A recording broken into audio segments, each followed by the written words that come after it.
This neighborhood is called South Harrison. It is comprised between Harrison, Gulfling, Houghton and Valencia. It's on the southeast side of Tucson.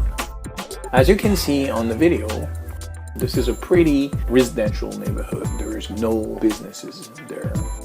There are sidewalks, plenty of parking, people are friendly, it's a safe neighborhood, and D&H has been present in the neighborhood almost since it started to be built. We came in '59, we quickly gained traction in the area and lots of installations. The neighborhood has expanded with the expansion of Davis Monthan Air Force Base, but it has not lost its Tucsonan feel. The neighborhood is well kept, it's quiet, you can walk at night in it, there's no crime.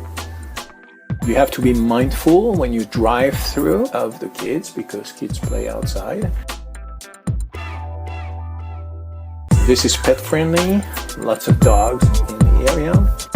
And you can walk to nearby restaurants. There is a Chinese restaurant, Mexican restaurants right at the intersection of Harrison and Gulflings. In all, this is a very, very friendly neighborhood, and D&H AC is very pleased to serve these people.